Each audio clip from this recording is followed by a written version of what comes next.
अस्सलाम वालेकुम friends, welcome to Myra's kitchen. Friends, आज हम मायरास किचन में आपके लिए बहुत ही मज़ेदार और रिफ्रेशिंग अमेरिकन सैलेड की रेसिपी लाए हैं। ये अमेरिकन सैलेड बनाने के लिए सबसे पहले एक बाउल में हम ऐड कर रहे हैं sweet corn half cup, chopped onion add करेंगे हाफ कप,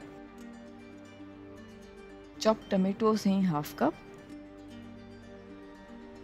चॉप्ड कुकम्बर है हाफ कप, चॉप किया हुआ शिमला मिर्च है 1/4 कप, चॉप्ड ग्रीन चिली है हाफ टेबल स्पून, चॉप्ड हरा धनिया है 2 table spoon, olive oil add करेंगे 2 table spoon, black pepper powder है 1 टीस्पून,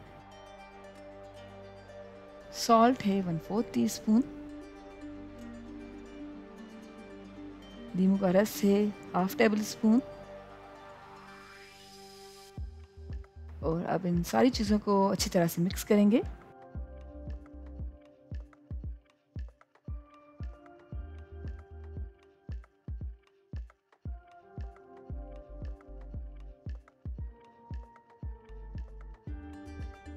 जी फ्रेंड्स, सारी चीज़ों को बहुत अच्छी तरह से मिक्स कर लिया है और हमारा मज़ेदार अमेरिकन सैलेड सर्विंग के लिए बिल्कुल तैयार है। उम्मीद करते हैं आपको आज की हमारी रेसिपी ज़रूर पसंद आई होगी। Thank you so much for watching. हमारी वीडियो को लाइक कीजिएगा और प्लीज़ हमारे चैनल को सब्सक्राइब ज़रूर करें। आपसे इंशाल्लाह मिलते हैं एक और वीडियो में। जब तक के लिए अल्लाह हाफ़िज़।